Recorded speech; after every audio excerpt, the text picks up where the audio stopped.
Hola, bienvenidos a Lee, Imagina y Sueña. El día de hoy vamos a tener una gran reseña del libro A la sombra del ángel de Catherine S. Blair, editorial Planeta. 663 páginas de novela histórica.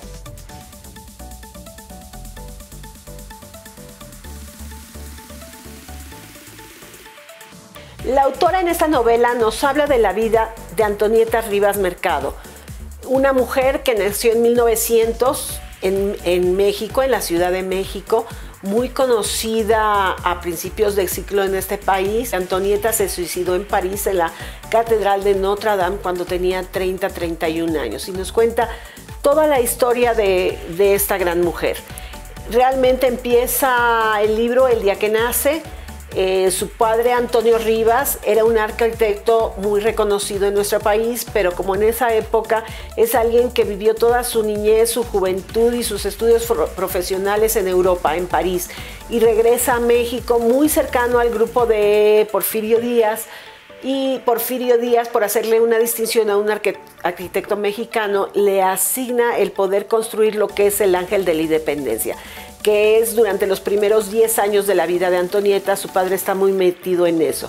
Por otro lado, nos pone a Cristina, la madre de Antonieta, una dama de alta sociedad, su hermana más grande, Alicia, y después nos presentan a dos hermanos más pequeños, Memelo y Mario. Sí, todos ellos, como les digo, parte de una familia acomodada, recibían clases en casa. Nos presenta un mundo del porfiriato, muy estructurado en la sociedad, con muchas etiquetas de lo que se debe ser, lo que no deben de ser, y sobre todo con, pues bueno, toda la novela nos dice cómo era la vida de la mujer, una vida muy diferente a la que tenemos ahora, muy etiquetada. La mujer, sobre todo de la alta sociedad, crecía para ser esposa.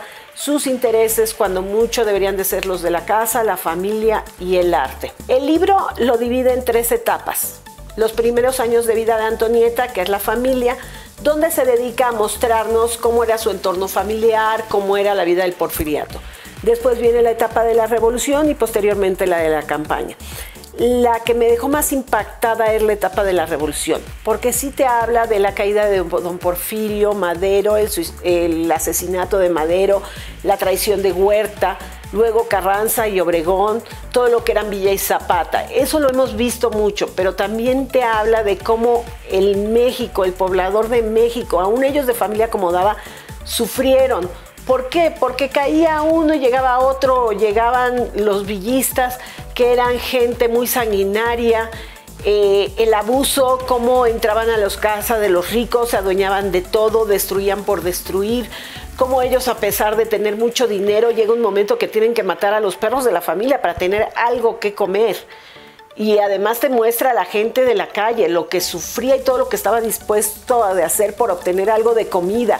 Y realmente a la gente ya no le importaba quién quedaba en el poder, lo único que querían es que volviera el orden y la paz, ¿sí? Y te lo muestra tanto en Ciudad Juárez como en la Ciudad de México, que tardó más en llegar ese desorden a la Ciudad de México, pero llegó y estuvo algunos años. Y cómo esto hizo que Antonieta viera un mundo distinto, madurara y entendiera muchas cosas que una niña bien no hubiera entendido.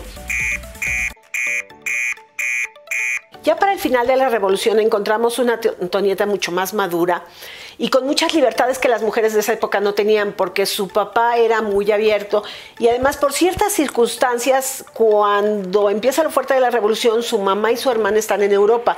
Entonces ella tiene que hacer las funciones de una ama de casa, ¿sí?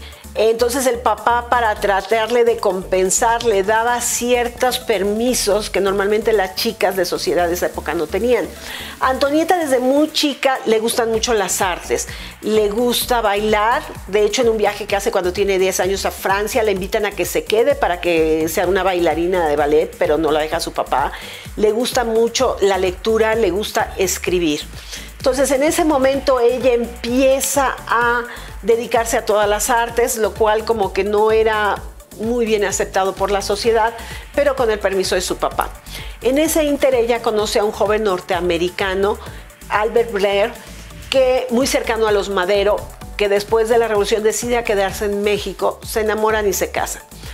pero ella encuentra en el matrimonio una especie de cárcel, porque Albert, a pesar de ser americano, era un americano de principios del siglo XX, donde él estaba acostumbrado a que el hombre siempre tenía la razón, que era la única razón que existía en su casa, y hasta odiaba que Antonieta leyera. Llega a tal grado que alguna vez le quema todos sus libros porque dice que esos libros la hacen pensar y hacen que no lo acepte tal cual. Resultado de este matrimonio es un pequeño niño, Toñito, que desde ahí hasta tienen problemas porque le ponen Donald Antonio y el papá siempre le decía Donald y ella le decía Toñito. En su matrimonio empieza a tener muchos problemas. Ella intenta sacar adelante el matrimonio, pero desgraciadamente los problemas persisten. Pero en eso le cae una buena noticia, su papá recibe una herencia y la invita a pasar unos años en Europa. Su esposo no puede ir por los negocios y ella se va con el niño y eso hace que tenga una separación de Albert. Cuando regresa a México, porque su papá está muy enfermo, ya Albert vive en otro lado y empiezan a vivir separados y ella empieza a tramitar su divorcio, lo cual en ese momento ustedes sabrán era muy difícil de conseguir. Ahí vemos las etiquetas donde toda la ley, la sociedad le daba la razón a él. Él no quiere firmar el divorcio porque quiere la patria potestad al 100% del niño, ella nunca se la da y entonces empieza a ser una mujer vigilada y no puede hacer o decidir muchas cosas porque el que dirán puede hacer que le quiten al hijo. Finalmente, cuando su padre muere, le deja una herencia muy grande a ella y a sus hermanos, ella la cuida y ella se vuelca completamente al mundo de las artes y es muy amiga, conoce a Orozco, conoce a Frida Kahlo de joven, ¿sí? Y empieza a ser benefactora de las artes. Pero aparte de esos artistas la llevan a conocer a Vasconcelos, que en ese momento es un candidato a la presidencia. Y él se la gana cuando le dice que va a pelear porque la mujer pueda votar y que quiere que ella sea su representante. De hecho, ella empieza a escribirle los discursos y empiezan a tener una relación amorosa a pesar de que él está casado. Desgraciadamente, tenía que ser una relación escondidas.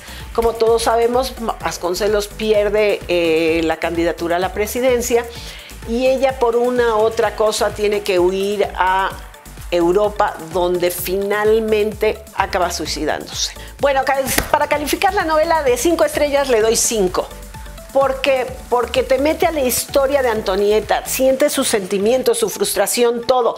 Pero además de todo eso te habla de la parte histórica, entiendes lo que vivió el pueblo.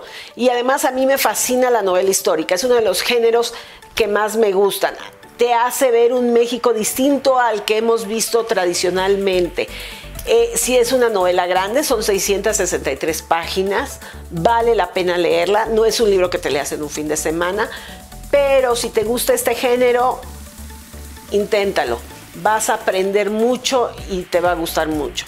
Bueno, si te gustó esta reseña, te invito a que te suscribas al canal, que le des like, que lo compartas con todos tus amigos y no se te olvide darle clic a la campanita para enterarte de los nuevos videos que estoy subiendo.